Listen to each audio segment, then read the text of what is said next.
Ciência no rádio. Fenômenos no ar.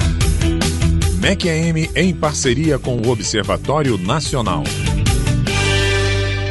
Desde outubro de 2015 temos essa parceria oficial da Rádio MEC-AM, programa Todas as Vozes, com o Observatório Nacional. Cosmos é o termo usado para designar o universo. Cosmologia, a ciência que estuda a origem, a evolução, a composição do universo. E justamente sobre esse assunto eu converso agora sobre cosmologia com Marcela Campista, pesquisadora do Observatório Nacional. Marcela, muito obrigado pela gentileza e um bom dia. Bom dia. Marcela, vamos falar um pouquinho sobre algumas questões que sempre intrigaram, né, o ser humano a respeito do universo. Quais são, na sua ótica, no seu ponto de vista, as questões mais fascinantes do estudo cosmologia? Bem, as questões que tangenciam o estudo da cosmologia, qual é a origem do universo, qual o tamanho, o universo terá um fim? Então, essas são as questões que a cosmologia tenta responder, e a gente sabe que existem assim, alguns modelos, porque a gente observa a natureza, observa os dados que a gente tem do universo, e nós criamos modelos para explicar o que observamos. E existe um modelo, o famoso modelo do Big Bang, que explica a origem do universo. De acordo com esse modelo, o universo ele vem de um tamanho muito pequeno e, em um determinado tempo, esse universo começou a se expandir, e à medida que o universo se expande, o universo se resfriou, possibilitando a formação de estruturas que a gente observa hoje, como aglomerados de galáxias, sistema solar, estrelas. Mas eu gostaria de ressaltar que o termo Big Bang, aparentemente, se a gente fosse traduzir, a gente poderia pensar que é uma grande explosão, mas não ocorreu essa grande explosão no universo. Olha que interessante, porque existe uma certa opinião recorrente de que tudo foi uma grande explosão, e não é bem assim. Não. Isso é uma confusão até do nome que foi dado a essa teoria. A gente não pode ter uma explosão como origem do universo, porque o universo ele não tem uma direção privilegiada de expansão. O universo ele não tem borda. Então, se a gente trabalha com a hipótese de o universo nasceu de uma explosão, eu teria uma direção, se eu voltasse ao filme ao contrário, eu teria uma direção privilegiada dessa expansão, e nós não temos. Nós costumamos usar uma analogia para explicar a expansão do universo, que é a gente pegar uma bexiga e a gente colorir, fazer pontinhos assim, nessa bexiga, e à medida que a gente sopra nessa bexiga, esses pontinhos vão ficando cada vez mais afastados um dos outros. Então isso é usado para explicar a expansão. Mas, ao mesmo tempo, é uma analogia que a gente usa para explicar o universo, porque o universo, na verdade, ele é quadridimensional. Tem a variável temporal conectada à variável do espaço. Então, é difícil a gente ter a concepção do que seria essas 4 dimensões. Mas eu gostaria de só ressaltar que não existe essa explosão inicial. O Big Bang é uma teoria que estabelece que o universo sofreu uma expansão. O que gerou essa expansão ainda é discutido entre os cientistas da área. Agora, quando você diz o universo começou pequeno e se expandiu, também isso é um aspecto fascinante, porque é pequeno em relação ao quê? Quer dizer, o universo está contido aonde, cresceu em comparação a quê ou em relação ao quê, Não, a questão assim, quando a gente mede o tempo, a gente não tem como medir o tempo se a gente realmente não comparar com outra coisa, Então eu conto os minutos quando eu olho os ponteiros do relógio se movendo, Então é exatamente isso, a gente faz uma medida comparativa. E a questão é que, no nascimento do universo, o tempo e o espaço, ele é criado junto. Então, existem várias teorias, por exemplo, também, que eu vou falar também sobre, por exemplo, a morte do universo, E existem algumas concepções de que o universo, por exemplo, sempre existiu. São as teorias de universo eterno. Então, se o universo sempre existiu, então não faz sentido a gente questionar qual é a origem, nem qual é o seu fim. Então, o que se sabe de acordo com os dados, a gente tem vários dados observacionais que corroboram essa expansão do universo, nós não sabemos o que aconteceu antes. Nós sabemos que o universo se expandiu de uma fase muito densa, muito quente, né? E com essa expansão o universo se resfriou de maneira que aquela sopa de partículas, né, naquele gás que tinha ali, pôde interagir e se ligar à formação dos átomos e dos objetos que a gente observa hoje, como as galáxias, né? Então a gente tem uma limitação, né, da questão assim, da origem do universo, a gente só sabe que se expandiu. Sim, agora, e sobre esse aspecto aí do caráter eterno do universo? Fala um pouquinho sobre isso. Bem, isso tem a ver, por exemplo, quando a gente vai estudar a evolução do universo, tem vários modelos, né, que tratam dessa evolução. Só para complementar, depois do Big Bang, o universo passou, né, para uma fase, né, dominada pela radiação, depois a matéria, e hoje em dia está numa fase de energia escura.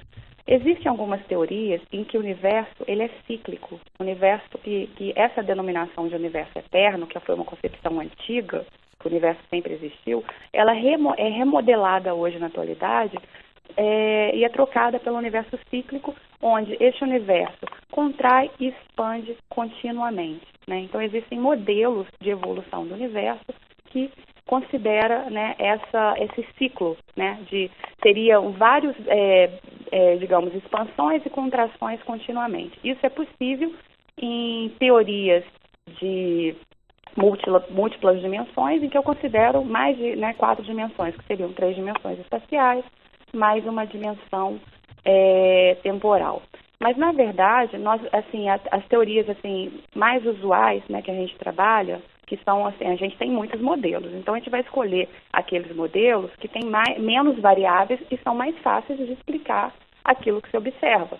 É sempre, né, claro que a gente pode escolher modelos mais complexos, mas, assim, a ciência tende a escolher a forma mais simples de explicar o fenômeno que a gente observa. E é interessante, né, que, assim, se a gente pergunta se o universo teve um início, a gente pode se perguntar também qual será o fim do universo, né? Então, existe uma teoria muito antiga que foi abandonada, mas eu posso falar aqui por questões de perspectiva histórica, né, que é o Big Crunch, que seria o grande colapso. Então, teve a chamada, né, entre aspas, a grande explosão, e o retorno disso, como se eu estivesse voltando o filme do Big Bang para trás, eu teria esse grande colapso na chamada Big Crunch. Interessante. O ouvinte Rogério Salles, de Niterói, num viés aqui religioso, ele é religioso, evangélico, ele pergunta assim, se o universo foi criado e se expandiu, a ciência teria como saber quem ou o que o fez nascer e fez com que ele se expandisse? Bem, a gente, como eu estou te falando, a gente tem modelos para isso. Então, o universo está em constante evolução, em constante modificação. A gente não tem a origem inicial, né, do universo. O que originou essa expansão? Então, a gente trata com flutuações, né, e a gente fala que o universo, a natureza, ela tem horror à instabilidade. Então, tudo na natureza, ela tende a seguir uma simetria, a se ordenar. Por exemplo, uma das possibilidades, né, de imaginar isso, imagina que a gente tem um gás. Se a gente aprisiona o gás em um recipiente, né, em uma bexiga, o gás faz pressão sobre as bordas, né, dessa bexiga. E a natureza tende a sempre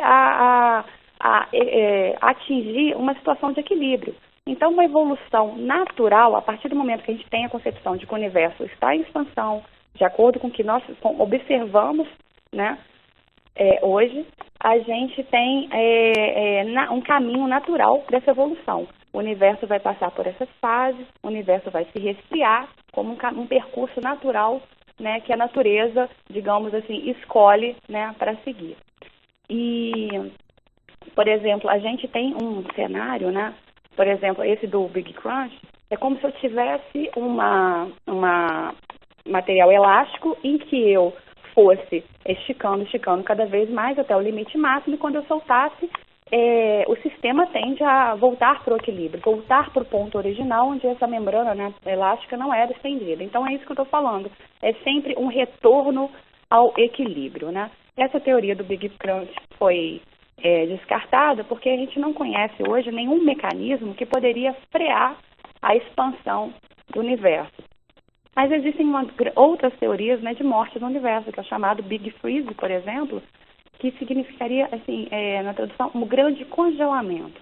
Imagina que o universo expande continuamente. E, né, como já foi descoberto, esse universo ele expande, né, de forma acelerada.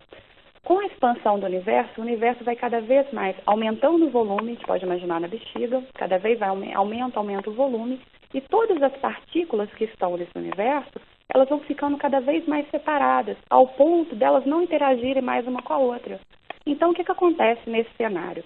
Se eu não tenho nenhuma interação de uma partícula, de uma galáxia com a outra, de um sistema com o outro, o universo começa a ficar morto, porque eu não tenho formação de novas estruturas, né? Eu não tenho uma densidade de matéria, né, que possa aglomerar outras matérias e ter ali uma certa interação.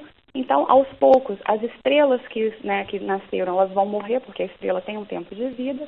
E o universo, a partir do quanto mais o universo se expande, ele vai se esfriando, ficando escuro, e isso seria uma morte, uma maneira, né, uma morte suave do universo. E uma outra possibilidade, que seria uma coisa assim mais dramática, que seria a teoria do Big Rip, né, que seria a grande ruptura, né? Nessa teoria, o universo vai se expandindo até ele atingir uma velocidade crítica, né, em que todo o universo se desintegraria. Para a gente entender melhor, imagina se a gente amarra uma pedra na ponta de um barbante e a gente vai girando, né, essa pedra cada vez mais, e quanto mais a gente pode fazer essa experiência, quanto mais você aumenta aquela velocidade ali, né, para girar essa pedra, você pode ocasionar uma ruptura do barbante que liga essa pedra, né, à minha mão. Então, quando você, dependendo da velocidade, você atinge uma velocidade crítica, você desintegraria o sistema, né? Essa pedra iria com uma velocidade muito alta, né, tangencialmente, né, o movimento, e é o que aconteceria nesse modelo chamado Big Rip. Todas as partículas, né, do universo se desintegraria. Isso é uma teoria recente, né? E, por exemplo, para a gente ver o tempo, né, que levaria para isso, né, foi calculado, né, porque quem propôs essa teoria foi o Caldwell, e foi calculado, assim, desde o Big Bang até o final do universo, 35 bilhões de anos, né? E como a gente tem atualmente 14 bilhões de anos, já estaria para a gente 21 bilhões de anos, né, bilhões de anos até a morte do universo pelo Big Rip, né? Então, assim, existem várias teorias e muitas perguntas ainda estão em aberto. E a gente está numa fase da cosmologia muito importante. Por quê?